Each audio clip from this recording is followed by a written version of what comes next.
Back again, and Real Madrid are in the semi-finals to face PSG, people. Sorry about the delay today. I was traveling back from Watford, a very, very long journey. And we are here, guys. We're here, as always, in the Galacticos podcast. And Real Madrid, the big talk of the town is, yes, this big match is coming up. How you doing, Will, bro? I'm doing good, man. I'm very excited for this game against PSG, Dave. I'm gonna be at the match, so it's my first time seeing Real Madrid play. You got a ticket? Yeah, I got it all sorted, bro. Nice, sorted. Nice. That's good, man. Yeah. I was kind of waiting, because the price drops the longer you wait, and because it's in America, it's not gonna sell out. It's gonna be packed, but it's not gonna completely sell out. So the tickets are a lot cheaper now. Yeah. So yeah. Just have to play a little waiting game. But I'm hyped. I'm super excited. We both are, mate. We're both are, bro. A Champions League final, bro.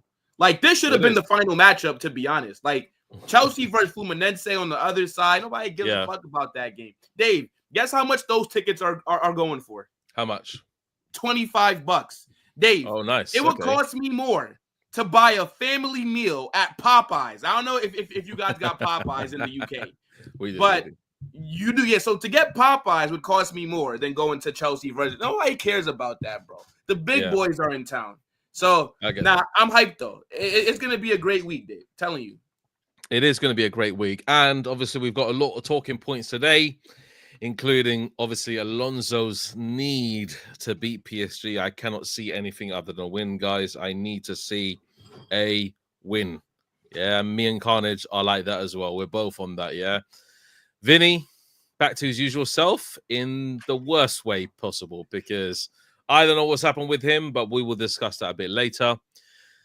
This is a little topic that of mine. Can Gonzalo Garcia be our next Raul, people? Obviously, he's a bit young to say, but Raul, one of our legendary strikers, and Gonzalo Garcia is fitting that mold.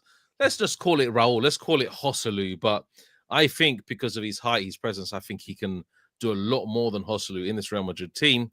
And then also, Mbappe needs time with Alonso. And basically what I'm going to be talking about there is, can Mbappe really fit into this Alonso team? We saw him come on and made immediate impact in the last match against Dortmund. So can he do that? So guys, we're going to be discussing all four topics today. And first of all, Will, I'm sure you second this.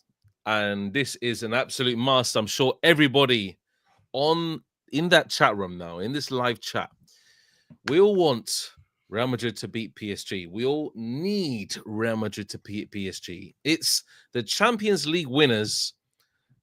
And then Will's just left the actual chat. It's the Champions League winners, guys, against basically the Champions League GOATs. That's what it is, guys. Yeah. So the Champions League winners against the Champions League GOATs.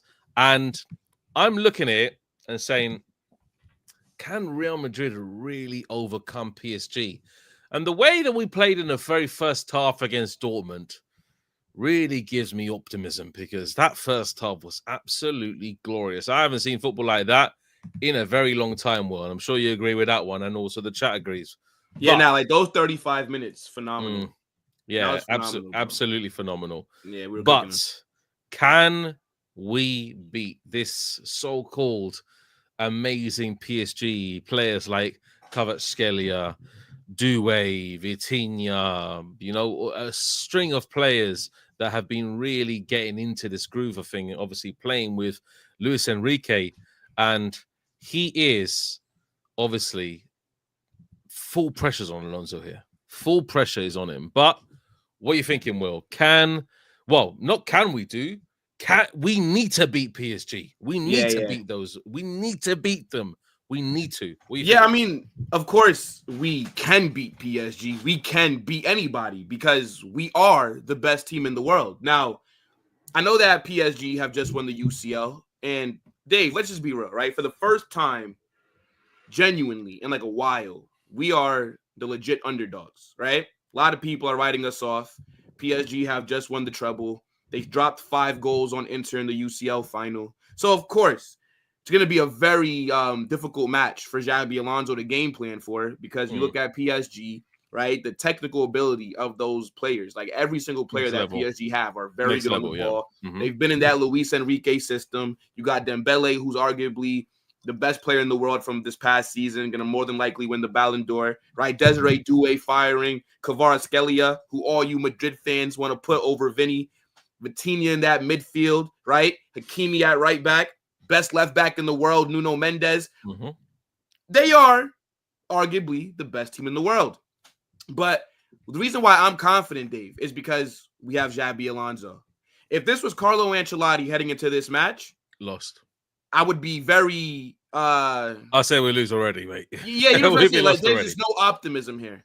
But because I trust my manager, because I've seen the improvements that we've made over the last 3 weeks, I'm seeing a style of play. I'm seeing the system that he wants to implement. I'm also seeing a manager that's very reactive, right? He's not waiting for things to go wrong. No. If something's not working, he immediately is changing it. He's not waiting until the 80th minute to make a sub.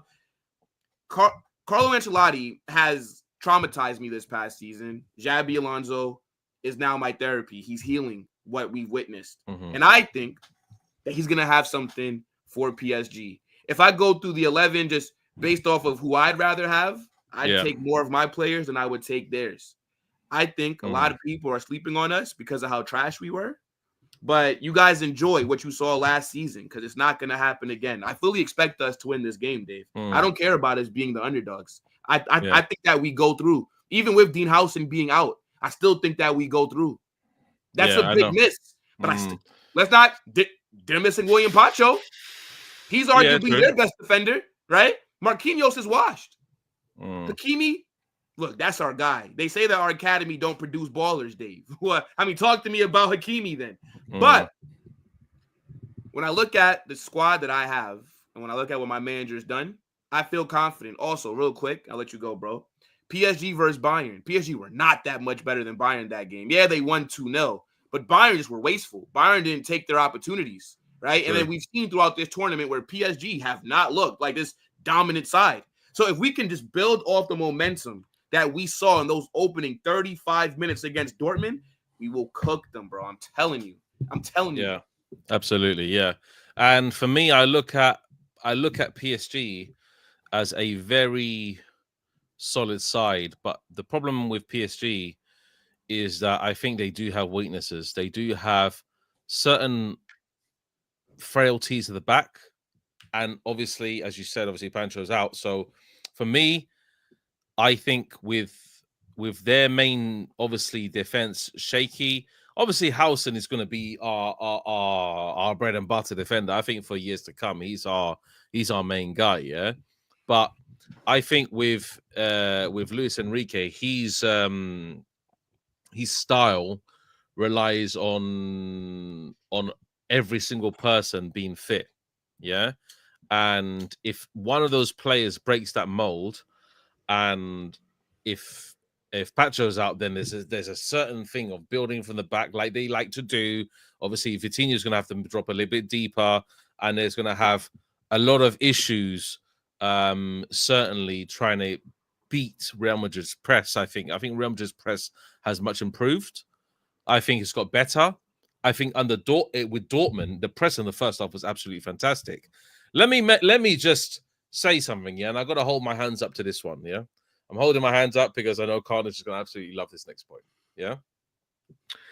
The main reason that Real Madrid's press is so good is because of one singular player. I know the team obviously have something to do with it, but there's one singular player in that back line and in the midfield when he does like to tendency to go up into midfield, and he's making interception after interception. He's making tackles after tackles.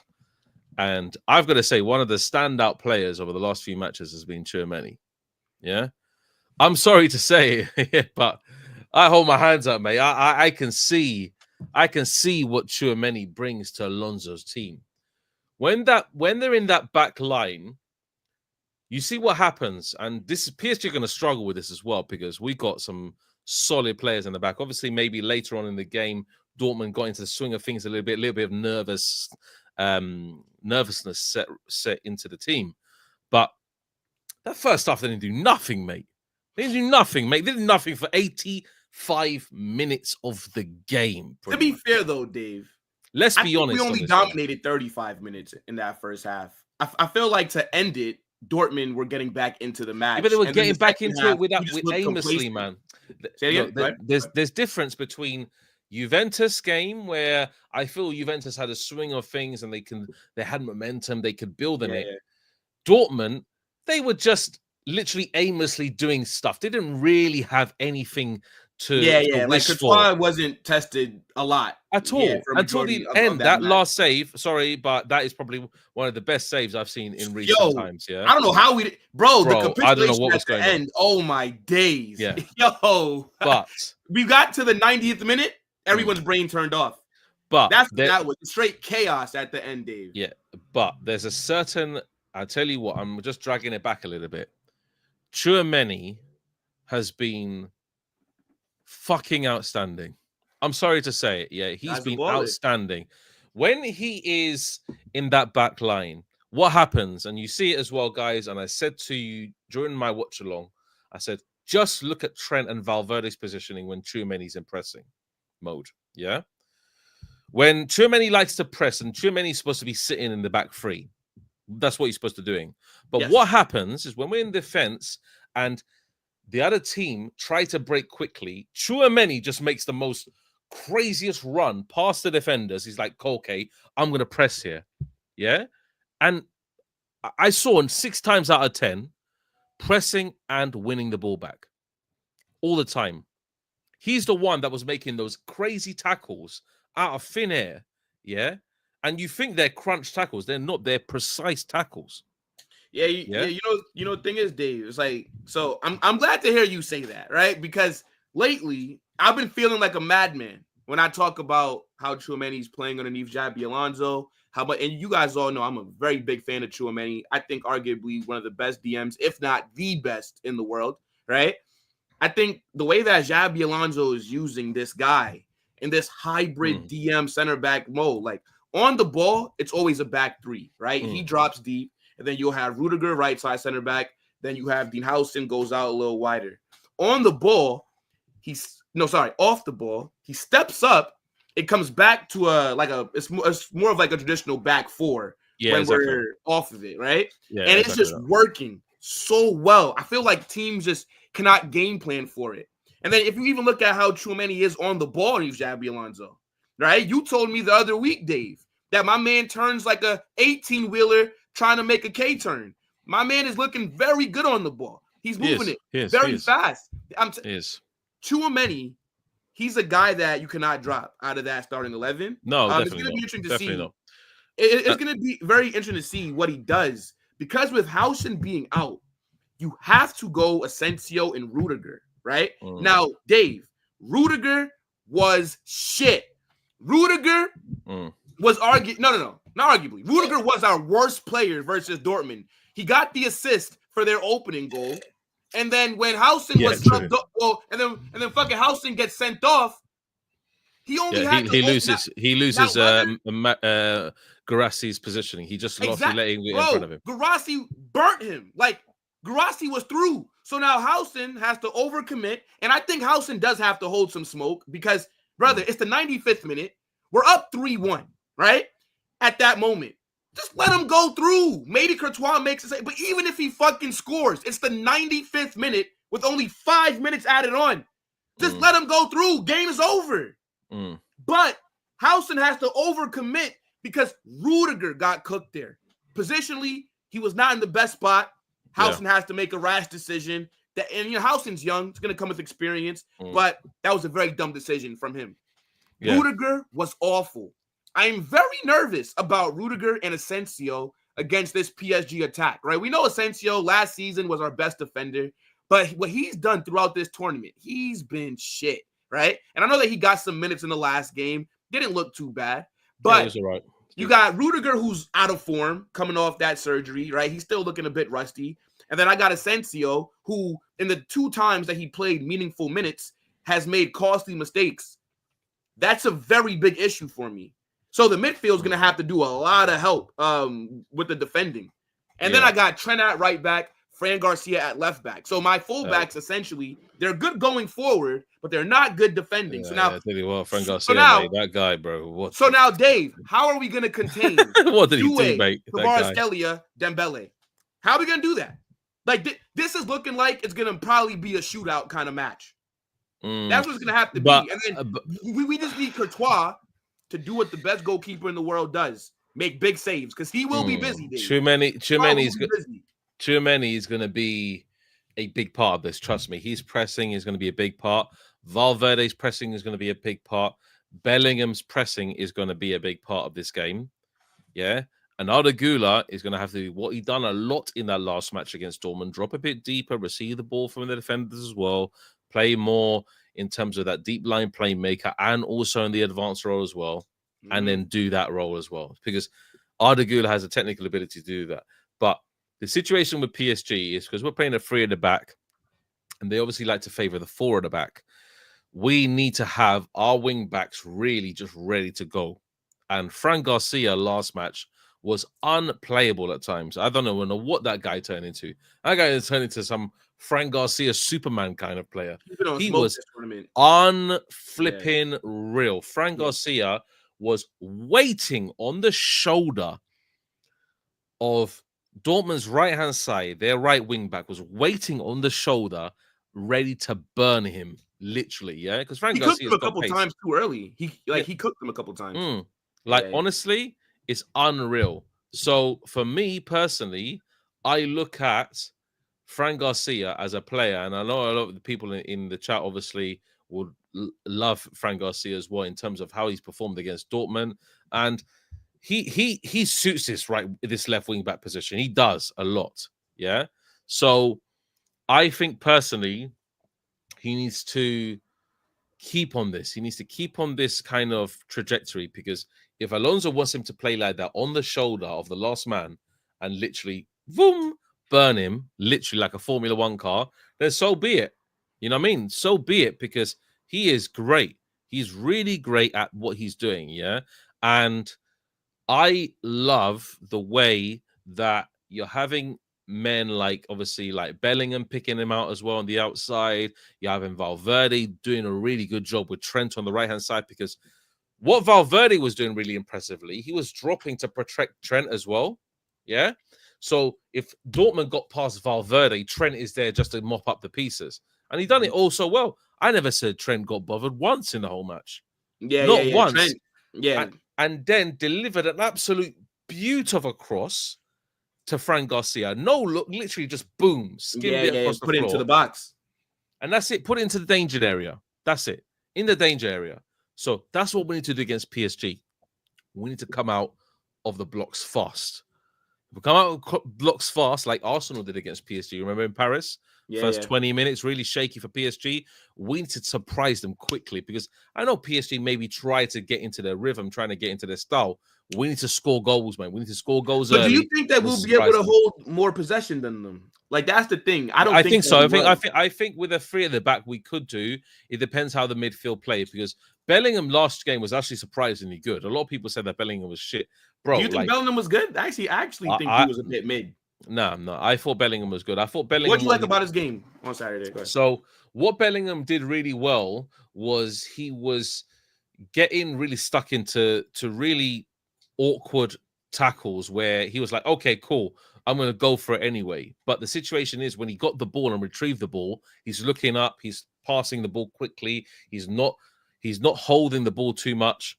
That's what I was thinking from Bellingham myself. But I thought Bellingham, for me, bro, he didn't look that good, Dave. I'm be honest. Because Bellingham wasn't playing it. Bellingham was doing the dirty job in the midfield. So for me, was not doing an advanced role at all. I mean, so for me, his decision making was poor.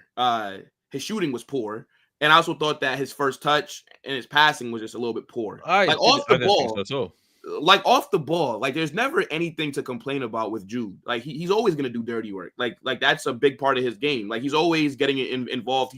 He's always running back, tracking back.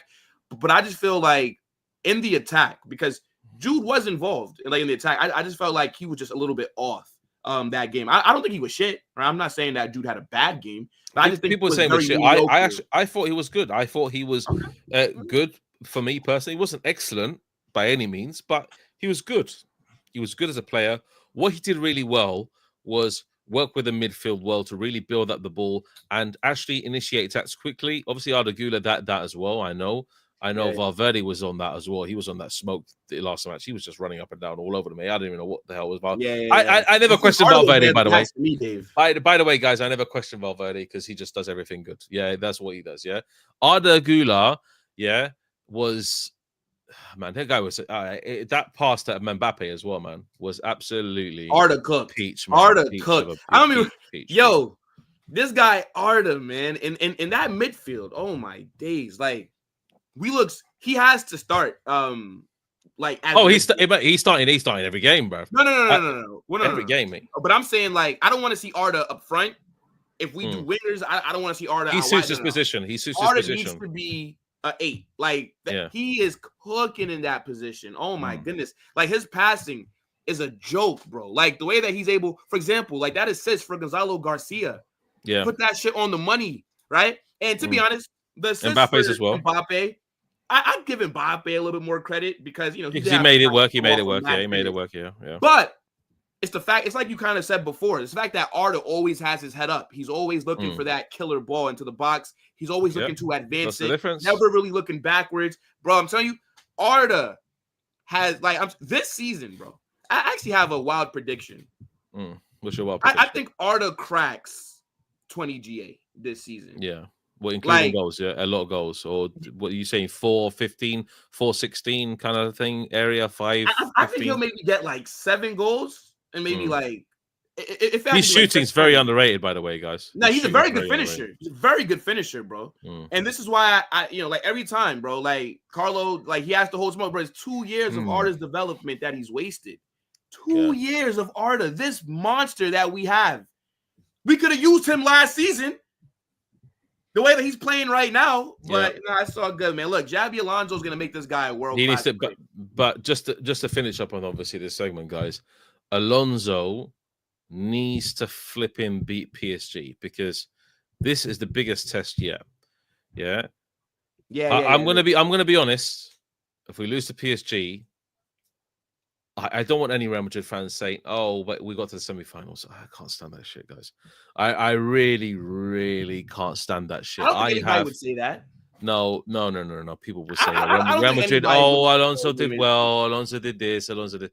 No, if we don't beat a PSG, it's a failure in this Club World Cup. I don't give a shit what anybody says. Yeah, I've got very high expectations of this team. PSG did not look that well against Bayern Munich. They got beaten by Botafogo, and the way that we played against Dortmund in the first half should overcome PSG. Yes, it's going to be hot. Yes, it's going to be humid. Yes, the players are going to feel it at the end of the game, but we need to overcome them. I mean, I agree that it'd be a failure, but I would also have to see the context of how we lose. I think I get that as well. I get that. Yeah, so for me, because let's be real, PSG, unbiasedly, they are better than us. We just have to just give them that right now because of what we've seen over this past season. We are underdogs, Dave. Like we are going against a team that has more cohesion, that does have a better manager as well, right? We got to give Luis Enrique that credit. But as long as again, I think we're going to win. And I can be patient if we lose, but we cannot get battered. Like that's my thing. Like if we lose 2-1, but let's say like it was a mistake that cost us something. I don't think that I could be too harsh on the manager. Again, he's only been here 3 weeks, right? I'm not gonna be harsh on him. I'm gonna say my thing is we cannot go. No. So anytime you don't win the trophy, it's a failure. I'm not gonna argue that. Yeah, exactly. But I don't know if I would be like crash out mode. You know what I'm saying? Like it just depends on the context of how we go out because of who we're playing, right? Like PSG is the only team that I looked at in this tournament heading into it saying I could see them beating us. There's nobody else, not even Man City, right? It's a PSG, and it just so happens that we're on the side of the bracket where we get them before the final. But this is the only team in theory that I was thinking they are the favorite. I don't think Chelsea can trouble us in the final if we get to the final. I don't think so. But do you know what? There's one player that is he's getting on my fucking nerves now, mate. He's getting on my nerves, man. He's getting on my nerves. I don't know what he's on, mate. This guy is just he seriously frustrates me. And everybody knows who I'm talking about already before I even mention the bloody thing, mate. It's gotta be Vinny. It is Vinny, mate. Vinny is... I don't know, man. I just want him to do so well, but he's costing himself at the moment. That's what he's doing. He's failing himself.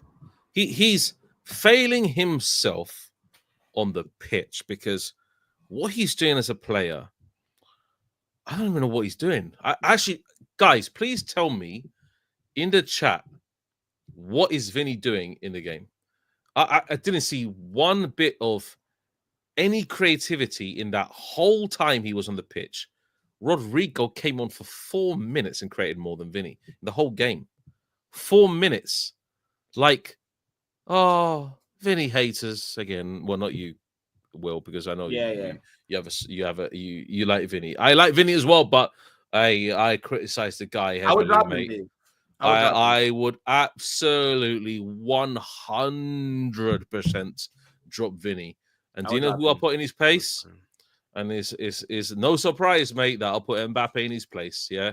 I mean, look, everybody's talking about if Gonzalo Garcia should be dropped for Mbappe. I think Gonzalo Garcia needs to start. He needs to start, mate. Yeah, Mbappe and I think worked well together. If somebody has to get dropped, it has to be Vinny now. He came on and they worked well together. Mbappe was creating things by himself. He was running at the defense by himself. That's what Mbappe was doing. So, guys, please, like, we have to literally, as Real Madrid fans, just realize the truth here. I'm not talking about La Liga. I know Vinny's going to be a star and player in La Liga, but just for this Club World Cup, for the time being, PSG game, big game, we cannot be playing with 10 men, people. That's the main thing. Like Vinny, last game, we consistently play with 10 men. Let's just be honest. Yeah, and we are problematic because when Vinny's starting now, what's he doing? Like he's looking and laughing because he's skied a ball. MetLife is American football pitch, isn't it? Yeah. He was looking for a field goal. Field goal. Yeah, field goal. What's it called? Field goal, yeah? He kicked the field goal. Yeah, field goal. Yeah, touchdown. That's what he was looking for, yeah? And, bro, like, what is that, That was a bad shot because he could have chipped the keeper, which he tried to, but then the ball just went wide. Chip, man. I get chips down the road, mate, from the local fish and chip shop. Yeah, that was not a chip, mate. That was absolutely horrendous, mate. Yeah, I could have done a better job than that, mate. And you know what? Yeah, I weigh 100 kilos. Yeah, I could have done a better job than that. Yeah, honestly, mate, this is absolutely criminal. Vinny's been poor. Vinicius Jr. Get your act together. Will, what do you think about Vinny, mate? He's back to his usual self. This is his usual self now. We don't have the Vinny from 2 seasons ago. Well, this isn't his usual self, right? This is just what we've usually seen in the second half of last season, right? Exactly, the usual Vinny is world class, is Ballon d'Or level, is Champions League winner, right? That's the usual Vinny. But what we've been seeing lately, it looks like Vinny is reverting back to type. I don't think he had a good performance against Dortmund, which surprised me because last time we played Dortmund, he bagged the hat trick in the second half, and like that was when you could say that Vinny, I think that was shortly before the Ballon d'Or situation went down. But yeah, I mean, Vinny cooks Dortmund. Like he lives to play them. And I just don't think that he did enough. And that's why I said, like everybody seems nowhere near enough about Gonzalo Garcia if he should stay in the 11. I think he has to stay in the 11. Gonzalo Garcia has been our best attacker. I think if you want to bring Mbappe back, who scored a very good goal to give us the third, Vinicius might have to hold bench. And that's not because Vinny's all of a sudden now a shit player, or this doesn't mean that Xavi doesn't rate him. But I think when you have a matchup like this against PSG, you can't afford to have any passengers. Right now, Vinny's a passenger, right? Vinny's getting carried. We need people that can drive the boat, right? We need people that can lead, not just people who are going to be just dead weight, right? Like Vinicius right now is moving like those kids in the group assignments that don't do any of the work, right? But then they show up on presentation day and everybody gets an A. It's like, no, fuck this guy, right? Like, he didn't do anything. By the way, I was that kid in college, the best. Always pick smart people.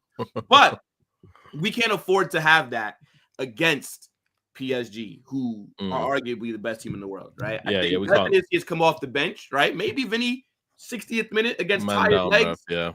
Maybe running at Hakimi's a fantastic fullback, but Hakimi is similar to like Trent. We rate him because of what he does going forward. Defensively, Hakimi is suspect. Maybe Vinny coming on in that second half going against Hakimi, maybe that could be beneficial. Who knows? But I think Xabi Alonso will have I will be very shocked. He'll start Vinny. If Vinny and Mbappe are both starting. He's starting Vinny. He's starting Vinny. Do you think so? Because I know, man. Look, I am gonna slate Alonso for starting Vinny if he starts him. Okay, but then what if Vinny cooks? Then you can't slate him still. Okay, if he does, then yeah. Okay, that's what I'm saying. Look, we gotta. You know what? Matter of fact, I'll reserve judgment. Let's just call it. I'll reserve judgment. Vinny's gonna show you why he's better than Kvaratskhelia on Wednesday. I'm gonna tell you that right now. I think whether Vinny starts or Vinny comes off the bench, Vinny has a good game. Whether he starts or comes off the bench, whenever we see Vinny on the pitch, he will have a good game. I don't believe Vinicius will drop us. It's a big game. Vinicius is a big game player. I'm gonna give my number 7 the benefit of the doubt. Now, again, like I said, I would drop him. For this match, Mbappe should start, Gonzalo Garcia should start. But even if Vinicius comes on second half, bet you he drops a good cameo. Because I bet you he does. Because PSG are going to be more open at the back. That's one thing. He's going to have more space. He's going to have more time on the ball. I know that for a fact. We're going to play on 100%. The counter. Yeah, some parts we will try and maintain. But I think for the most part, because we're not technical enough to go toe to toe with PSG with possession. I think they will have more of the ball. Look at that midfield: Vitinha, João Neves, Fabian Ruiz. And then their front three. Because you realize that PSG's front three is similar to ours. They don't have a fucking striker. It's 3 fucking left wingers. But they're all so much better on the ball. They're so much better on the ball than our attack is that it looks seamless. They can interchange. Fucking Dembele might be on the right. Doué might be in the middle. Kvaratskhelia might be on the right. Doué on the left. Dembele. They can do that because of how good they are in the ball. We're not going to have more possession than PSG. It's impossible with the team that we currently have. Like, our midfield is full of runners outside of Arda. Like, if Arda's struggling to control that ball, we're going to be doing a lot of defending if Arda's not on it. I don't know if Barcola will start, though. I'm not sure. Nah, Barcola's shit. Dembele, this will be Dembele's first start. Because remember, Dembele missed the entire group stage. Yeah, he was injured. And then he came back in the round of 16 versus Inter, right? Got a little cameo, came off the bench. Against Bayern, didn't start, came off the bench, bagged the goal against Bayern. I think he bagged their second goal, if I'm not mistaken. And then I think this will be the game that he starts. I cannot see Barcola starting this match. It'll Depends. So I think it'll be Kvaratskhelia left. Dembele is like that false 9. I think Doué will be on the right. That's how I think they go. Yeah, but Vinny, it's obviously the talk is about Vinny. Will he start? I hope he doesn't. I sincerely hope he doesn't. I want Mbappe to start with Gonzalo Garcia up front. I want us to hit them with 2 men up top that are going to be frightening. And Gonzalo Garcia is getting into positions all the time that I really think is very, very difficult to contain. But Vinny's getting into positions that is not difficult to contain. He's getting stuck in his own hole, essentially. He drags the ball to the corner and he loses the ball every single time he gets the ball. So I don't know what's happening with Vinny. He's consistently losing the ball. He's getting dispossessed. That's his style, but I would like him to beat a few more players. And I heard a person in the chat saying, but give an example of a consistently performing player. There's so many examples of consistently performing players. So many examples. Valverde is exactly one of them.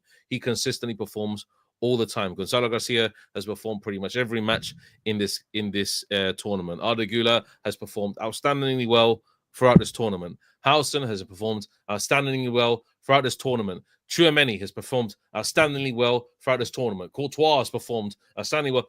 The list goes on. Yeah. The list goes on. The list goes on. Bellingham is probably the only one who hasn't consistently performed throughout this tournament. Yeah. Trent he's just started, so obviously he needs to feed into the team. Like but once he's feeding into the team, the last 2 games he's been decent. Yeah. Very Trent decent. Creativity on job, honestly, really. So Who's the only player, guys, that has not been consistently good throughout this tournament? The only one, mate. The only one. It's the only dominant. And Rudiger. Rudiger's been pretty much. I wouldn't say the only one. You know what I'm saying? Like, I wouldn't say like Rudiger's been inconsistent. I think Jude, for the most part, has been inconsistent.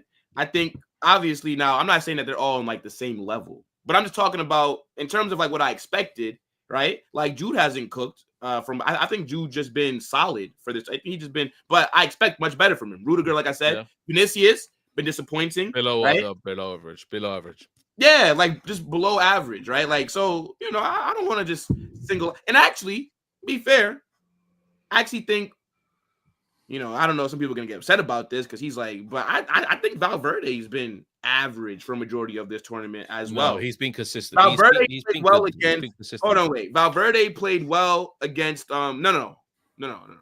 Actually, no. Valverde was average against Juve.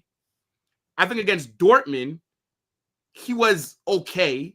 Like, not like nothing to really talk about. Like, that's what I'm talking. So I'm saying, I don't really think a couple of players have been at the levels. But again, I'm not saying that it's all on the same. Relic is going to get my nerves, mate, in this chat, yeah, because he said you want to score and assist, make highlights every game. Okay. God help me. But what is he doing in the match? What's he doing? What's Vinny doing? What's he doing? Tell me, Relic. What's he doing, mate? What's Vinny doing in the match? He does nothing. All game, he did nothing. To be fair, Vinny... nothing as well. You said nothing, to be fair to Vinicius, what he has done well, consistently, right? Again, not the overall performances. Shit. That's what he's considered. By the way, the overall performances have not been the best. But what I have seen that's promising from Vinicius, he's shown us he will run and press. Remember, that was a big concern.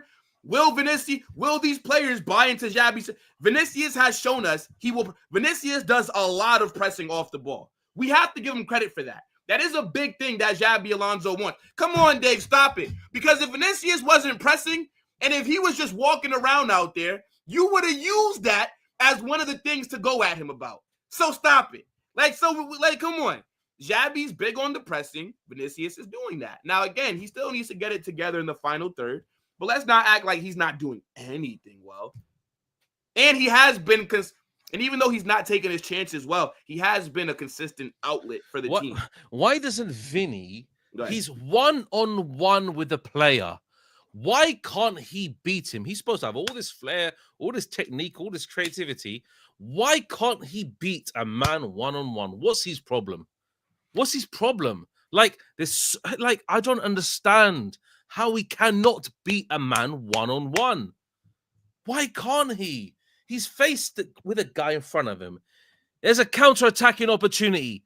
Beat your man. Know what he does. Hey, let me just do this. I'll turn around, mate. I'll show you an example, mate. This is what he does. He turns around and he looks backwards. Or what he does, he runs forward, and loses the ball completely. And then, the ball escapes from him, and now it's a goal kick. Well, good. Anybody saying that Vinny hasn't been pressing, then you're Dave. Let me ask you a question. No, his pressing has been. Would you agree that Vinicius has been? Because he has been pressing, but it's been mediocre. Like the pressing is labored. It's lazy. This, man? It's a lazy press. What is this, brother? What is this? Lazy press. Bro. Nah. See, lazy press. See, if you want to talk about Vinicius being poor, I agree. Right? Vinny has not been good. But I'm saying Xabi Alonso has a big emphasis on pressing off the ball. I see Vinicius do it almost as much as anybody else that's in the team. What are we talking about here? So, let's not act like he's not doing anything, right? Let me tell you who actually is pressing well. The problem that Vinicius has right now is that he's out of form, but he's also still out of form while having to learn a new system. Like I said, I would drop him for this game. I would start Mbappe and Gonzalo Garcia. But I think for you to now say, Dave, he's pressing, but it looks like you're just not impressed with his pressing. It's like now you're kind of being nitpick. It's like because you're just upset with the player. Now, nothing that he does is gonna like satisfy you. Like that's kind of how it's coming across, bro. I don't know, mate. It's really just. It's been poor though. We're not disagreeing there. I'm not arguing that, but I'm saying Vinicius has done something well, right? Again, I'm seeing him buy into this Xabi system. He's just out of form, bro. Like, that's what it is. So again, I would drop him. Yeah. Anyway, a player that shouldn't be dropped, and I'm going to move on from Vinny now because you know what? Honestly, it frustrates me talking about Vinny. I know he's such a good player. I know what he can do on the ball. And do you know what, Relic? Yeah. Do you know what? Yeah. I'm going to tell you something. Yeah. I'm going to tell you something for free. Yeah. I really like Vinny. I really like what he does on the ball when he's on his game. What did I say after Salzburg match? So spectacular performance, really. By the way, yeah. When he's on his game, man, I don't give a shit, mate. You know what? He does his thing, and Rodrigo came on for literally 4 minutes and done better than Vinny done for the whole match. Rodrigo is the one that held off the man really well, dribbled around the outside, gave it to Arda, floats it in Mbappe. You see, he knows how to bring in other players into the game effectively. Yeah, but yeah, let me just go off Vinny. Yeah, because wait, Dave, one second, because I want to look something up to make sure that I'm not just talking like out of my ass here, right? Yeah. When I say he's pressing, can you share my screen just real quick, man? Okay, here we go, mate. Here we go. He's stats, mate. Here comes No, see, because when the stats match the eye test, then I can call it out, right? Now, so far, Gonzalo Garcia has been the best presser. I knew that already, by the way. No, well, of course, Gonzalo Garcia does nothing but. I mean, look, like off the ball, Dave. We've praised this player more than enough times. Like, I don't think he needs like any more praise from us. Vinicius is pressing more than Fede Valverde. So if you're gonna sit here and tell me that Vinicius is not pressing throughout these matches, you are lying. So I just wanted to pull that up because some people said that I'm lying. They said Gonzalo Garcia presses for Vinny while he does nothing. Hold that. I just wanted to show it, but then you could take it off screen so that we can move forward. We're keeping it on screen. We're keeping it on screen. Do you know why we're keeping it on screen?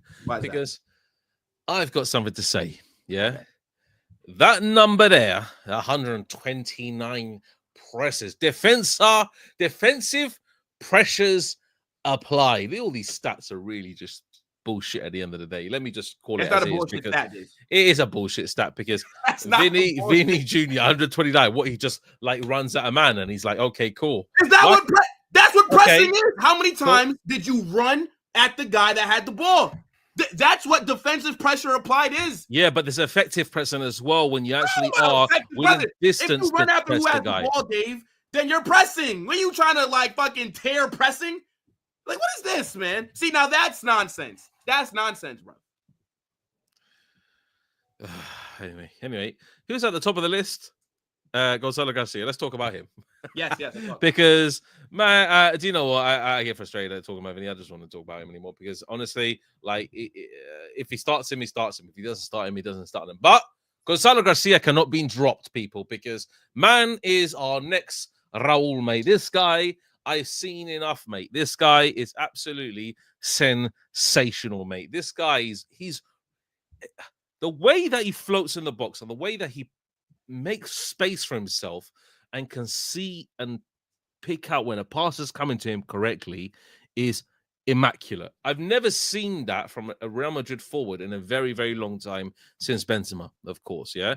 And Benzema was a class act in terms of how he brings in others, especially when you have creative people like Kroos and Modric feeding Benzema, and then you have Benzema running into space in behind the channel, in behind the defensive line. When Gonzalo Garcia is doing that, it reminds me a lot of Raul, honestly. And I've watched Raul throughout pretty much his whole career at Real Madrid, yeah? This guy is very, very, very similar, yeah? And being in that box there all the time, getting ready for it, and also feeding other players, doing a little bit of the drop-in duties, feeding, passing, moving. Honestly, such a good player. The only situation is when Mbappe is fully fit, is Gonzalo Garcia going to play? Now, I cannot... do you know what, yeah? And I'm just going to be going back to Vinny again, yeah? If Mbappe is put in for Gonzalo Garcia against PSG and Vinny plays, I'm going to be very, very, very, very frustrated. It may remind you how frustrated I'm going to be. It needs to be Mbappe, Gonzalo Garcia against PSG. Yeah, that would be very disappointing from Alonso if he drops Gonzalo Garcia. But yeah, exactly. Because like from like what he's shown us so far, I don't think he's gonna drop him. From what I've seen from Xabi Alonso, and to be honest, what Xabi's done that's really impressed me as well. Last game, he could have took off Gonzalo Garcia to bring on Mbappe. What he did, he take off Vinicius. Remember, Gonzalo Garcia played the entire match. Yeah, he did. Yeah, he could have easily made, because taking off Gonzalo is a lot easier than taking off Vinicius, right? Gonzalo's an up and coming player from the academy. Bro is just happy to be there. You know what I'm saying? Like he's just living in the moment. Like this guy's life has completely changed because if it wasn't for this Club World Cup, Dave, Gonzalo Garcia would have been joining the terrorist group that we know as Al Getafe. You know what I'm saying? He wouldn't have been at Real Madrid. He'd have been sold like all the other academy products usually do. He has single-handedly made a case for him to be a very big part of our team next season, right? And Xabi Alonso has been rewarding him. And this is what I like about this man. This is why when I say that Xabi Alonso will revolutionize how people view Real Madrid, he will be viewed as that manager that's bringing through a lot of these players, right, from the academy. They will get opportunities. That's what Gonzalo Garcia has shown us. The fact that he's taken off Jude, Vinicius, other attackers before Gonzalo. Carlo would never do this. Now, as far as Raul, is Gonzalo the next Raul? I doubt it, right? Like, Raul is the absolute legend of the club. And I don't think... No, but I saw Raul in his time at Real Madrid. Like, and go ahead and educate me, because I wasn't watching back then. Yeah, extensively. The way Raul used to drift into the box and be in specific areas where he knows the ball is going to land on him, that is a special skill. Yeah, Van Nistelrooy had it, Raul had it, David Trezeguet have it. All these different players in the past had it. Yeah, Benzema has it as well, and Lewandowski has it as well. Lewandowski has it to some certain extent. They know, and it's not just a typical number 9. This is a player with a high IQ, high intelligence level, where they know where the ball is going to end up in the box regardless. Arda Güler, when he had that ball there, Gonzalo Garcia is like, okay, watch me run. And you have a guy that's really technically gifted to know. Yeah, Ronaldo had it, R9 had it, but I'm talking about obviously players just a bit underneath Ronaldo, because Ronaldo's just a different ball game altogether. But yeah, bro, when Arda Güler had it and Gonzalo Garcia just, okay, watch me run. Boom. Yeah. Trent Alexander-Arnold. Yeah. Gonzalo Garcia holding off, yeah, just a little bit. And then as soon as Trent, before he passes the ball, makes a run behind the defender and then bang in the back. But he's a pure 9. Like, that's what it is. And that's what we want. That's what we want. We want a pure 9. Remember, we were fucking looking for another Joselu profile like Buddha Man. He's got, we don't need a striker. We don't need somebody to come off the bench to give us something different, because Gonzalo is right there. This is a different level than Joselu, because look, Joselu is he is just a dirty striker. He just gets stuck in and he knows when he's going to score. Yeah, that's Joselu's profile. Yeah, he's just a very like rough and tough kind of striker. Yeah, so we're talking about Gonzalo Garcia, who has trickery as well, who's quite physical as well. He's got good body strength, He's got good balance, good center of gravity, good skill, a decent pace, not electric pace, but decent pace like, as well. He's not like super fast. He's not super fast, but Gonzalo Garcia, he is honestly the fucking truth, mate. I'm telling you right now. Watch this guy. But bro, I've been impressed. Watch this guy turn into one of not I'm not going to say a superstar yet, because he needs time to evolve, especially in La Liga. La Liga is a bit more tougher because you have long seasons, you have seasons that are going to make or break you as a player, and you need to really drive your motivation to play for this team.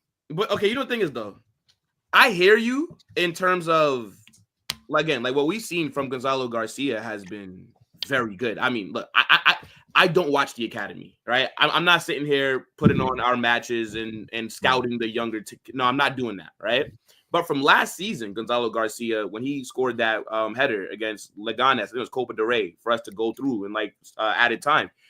Like that was the first time that I can really remember him. And then it's like Carlo just banished him to the gulag. Now, the reason that I don't think, for example, he will be our next Raul, and I know that you're not saying he'll be better than Raul or be more talented than Raul, but in terms of like maybe like that kid from the academy that breaks through, bags a bunch of goals, right?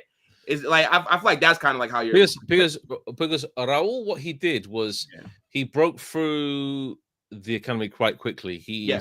I think he scored like I think it was like 15, 17 goals in like 10 games for the third tier team of Real Madrid. And he's like, so this, mate, we're just promoting you to the first team, yeah? And what happened from 1994 to the end of his career, yeah? He just went, whoop, yeah? And he had brilliant players around him, like Morientes. He had brilliant players around him, really good, like really good clinical strikers, like, for example, Mijatovic and all these different players around him to really, like, hone him into the player that he became. Because... Yeah, but... Okay, and so to piggyback off your point, right? The reason that I don't think Gonzalo Garcia will be anything more than just a glorified sub, at least for a while, is because unless he starts moving like prime CR7, right? I'm talking about he just starts his bagging, brace, hat-trick, brace, right? We all know Madrid are always looking to sign the next best player. Now, whether we like Vinny or not, let's just be real. La Liga comes around, Vinicius will be starting. Mbappe will be starting, right? Now, who knows if it'll just be a two-man up front, if Xavi maybe switches things up to a three again up top. Who the hell knows? But I feel like we're so obsessed with like bringing in players, next best thing, spending big money on the next superstar, next Galactico. Yeah. I feel like it'll be very hard for Gonzalo Garcia to ever establish himself as a starter because he's going to always have to go against Mbappe, right? Because Mbappe is not going anywhere for the next few seasons, right? But then by that time that Mbappe might be leaving, maybe Gonzalo Garcia wants out because he wants more playing time or he wants to be a starter elsewhere. You know what I'm trying to say? I feel like if, for example, if this was like Barcelona, right? Let's say if his name was Gonzi and if he was from La Masia, first off, Fabrizio Romano would be posting what time he woke up and ate breakfast, right? And he'd be winning all these awards and his value would be at 300 million right now. But let's say hypothetically, if we have the same squad like Barca did, where you have Lewandowski that's washed, aging, maybe one more year left at Barca, then he's going to be maybe going to Saudi or to here with me in America. You know what I'm saying? Like, then I can see, okay, well, then there's that pathway because the striker that you currently have is on his way out. But Mbappe is 26. He still has to go, and I know that he's looking better than Endrick, but the club dropped 60 million on Endrick. What do you think? They're going to just right away, Endrick, they're going to want to give him an opportunity underneath Xabi Alonso, right? You have Vinicius, who's 23, 24, right? So I just don't see a clear pathway to him starting. Whereas, again, if Lewandowski was at Real Madrid, or let's say remember, Carlo wanted Harry Kane. We got him. I would have taken Kane. If we would have signed Kane, there's no Mbappe, in theory, right? I would have taken Kane in a heartbeat, unfortunately. Well, of course, at the time when we signed, I'm like, what the fuck, Joselu? So at the time, mate, this guy's a killer, mate. He's a goal scorer. But real quick, Dave, like what I'm saying is, if Harry Kane's like, 34, 33 years old, if Kane was here, then I'd say, yo, Gonzalo, you just play that backup role 1-2 more seasons, it's you. I just don't see, like, our squad is very young. I just don't see him having that pathway. That's all. Yeah, but he's a Madrid boy. That's what he is, man. He's born in Madrid. Like, I would love that story of a player that he comes from Madrid, obviously, and I just want Gonzalo Garcia to be given a chance to play with Mbappe up top for a majority of the match. Let's see how he does, and let's see how he feeds it. Because you know what, also Mbappe, he needs time with Alonso as well, because he came on and he made huge impacts, but he needs time to settle into Alonso's team and how he's going to play. Because what I saw from Mbappe was very impressive. Sorry, but in the very first 10 minutes, he was making runs behind. He was consistently linking play. He was doing things that, yes, I've seen on Ancelotti also, but very quick with a high tempo. And I'm not sure if it's because he's lost weight and he's becoming a bit more mobile and more agile, but that guy was moving mad, mate. Some of the stuff that he was doing, like beating players, like Mbappe needs time, but do you know what? I think he's settling quicker than probably Vinny has. Let's just call it as it is, because like Mbappe just came on and was electric. In 2 seconds, he was electric. Like that's what Mbappe offers. He offers that electricity. He offers that, you know, that player that comes on. He's like, okay, cool. He's gonna do something. You know, that's what Mbappe offers. So, do you think he needs a lot of how much time do you think he needs, Will, for Mbappe to really settle into Alonso's team? He definitely does need time. I mean, the guy missed the entire group stage. He missed the game against, was it who did we play in the round of 16? Was it? It was Juve. Yeah. Yep. Juve. He did not play that. He lost. He looked lost. He came on a little bit cameo. Was it against Juve? He made his cameo. Yeah, first just like a little. I think it was 10 minutes. Oh shit! Yeah. Why am I thinking that it was? Yeah, you're right. He did come back. He looked lost. He just looked lost anyway. Yeah. And then he got minutes and yeah. So Juve's cameo was very mid. You're right. And then he played more minutes against Dortmund. Yeah, he's gonna need time to adjust. Because again, it's only a handful of minutes really. He hasn't really gotten a start. He hasn't even gotten a start yet.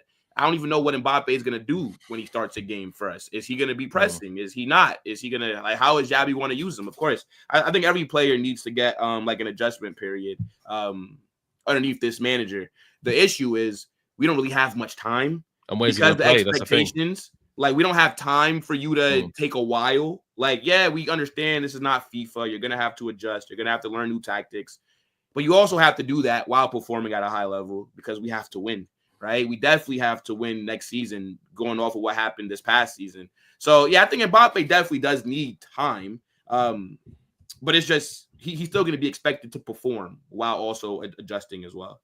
But I'll give him a little bit of grace. But like, you can't be missing like clear-cut chances. I'm more so talking about like Mbappe needs time with like pattern of play, right? With like learning how, you know, Xabi wants him to, like, what runs does he need to make, etc.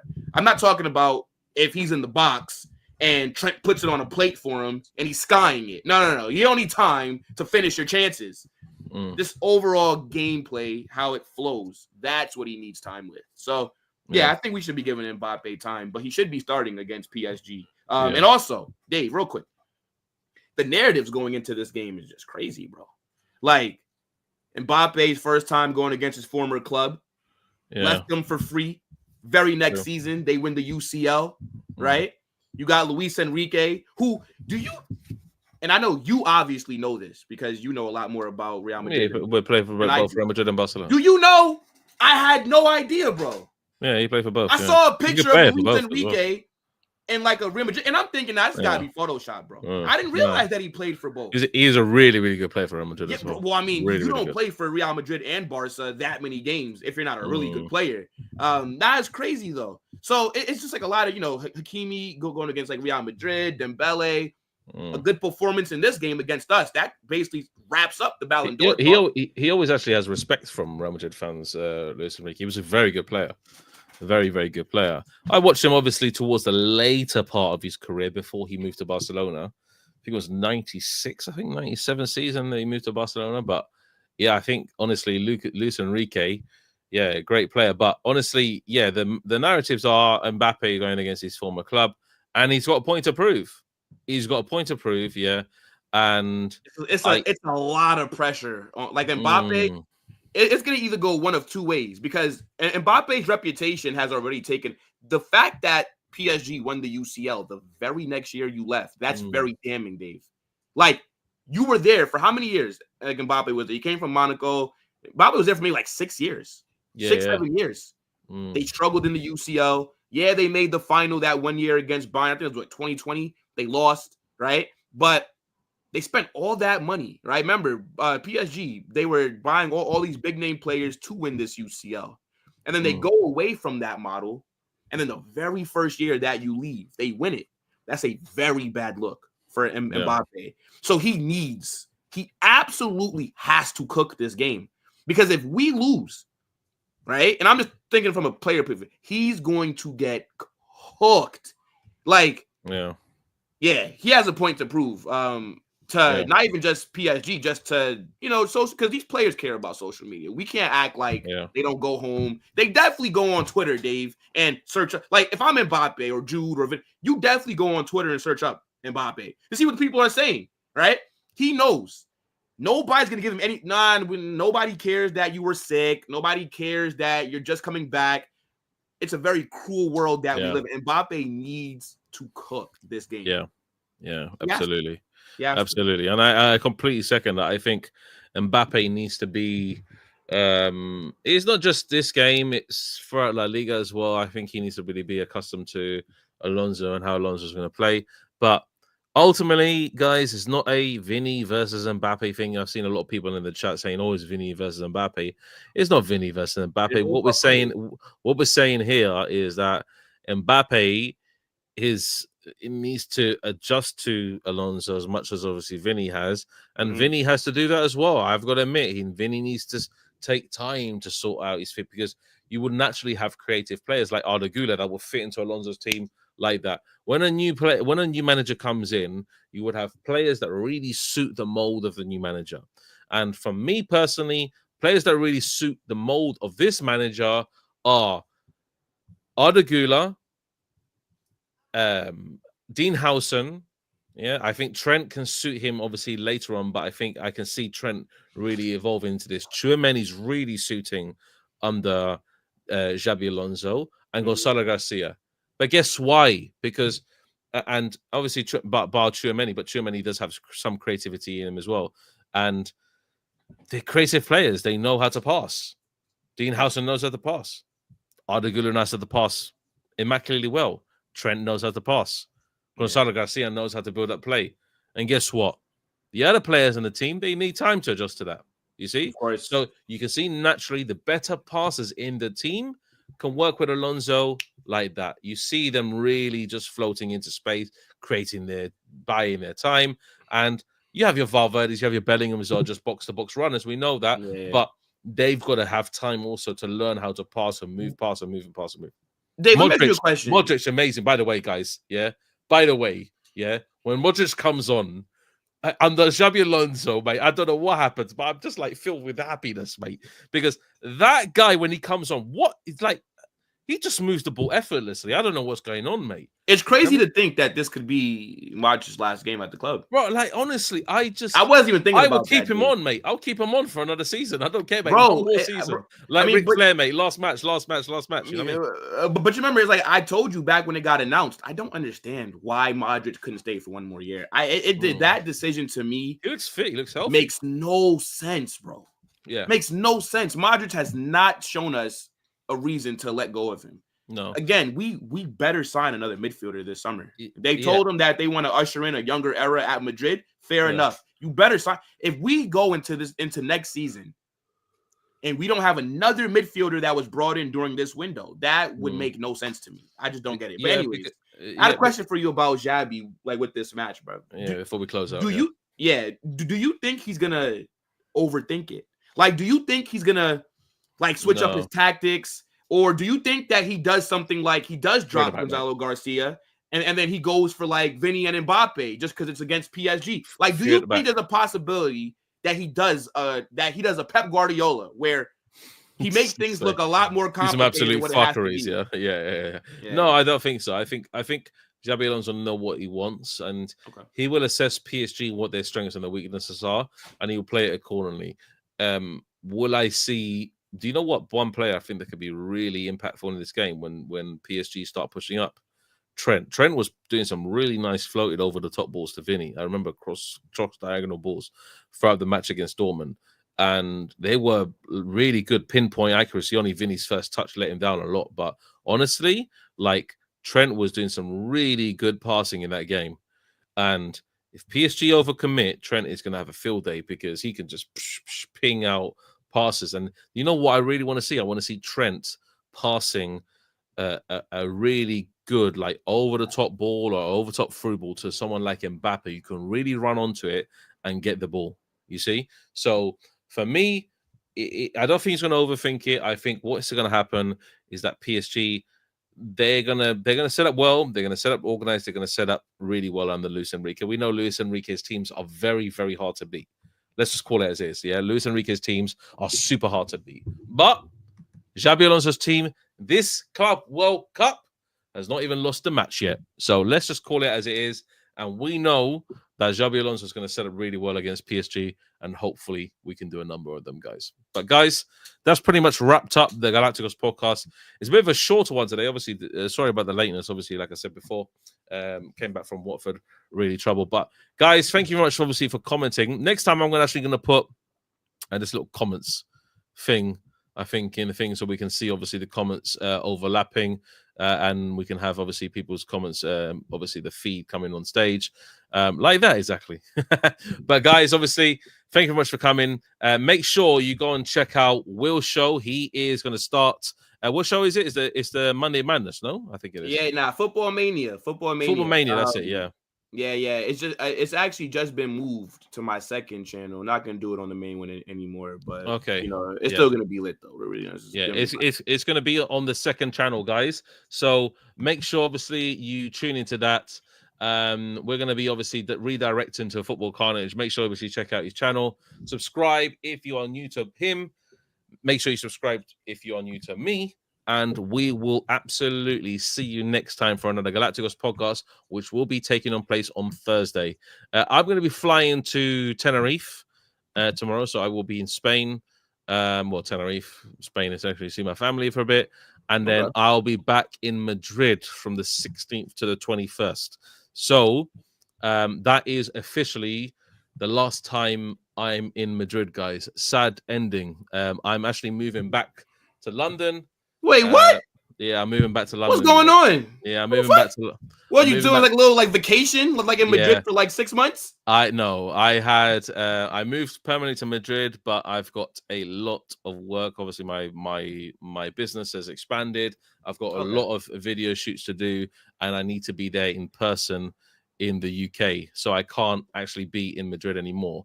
But saying that, loads more work opportunities brings more money. So I will be flying to Madrid with the girlfriend when obviously El Clasico hits, the Madrid derbies, and a lot of the big LaLiga matches also. So I will be moving back to London, but we'll be flying back to Madrid consistently also. But it's been a very good time in Madrid. Honestly, Madrid is one of the best cities you can ever go to. And guys, if you ever have the opportunity to go there, please do so. It's going to be an absolute blast for you. But guys, take care, guys, and we will see you next time on another episode of the Galacticos podcast. Adios, amigos. And Will, anything you want to say? Hala Madrid. Hala Madrid. Y nada más, guys, and buenas noches. Adios, people. Thank you.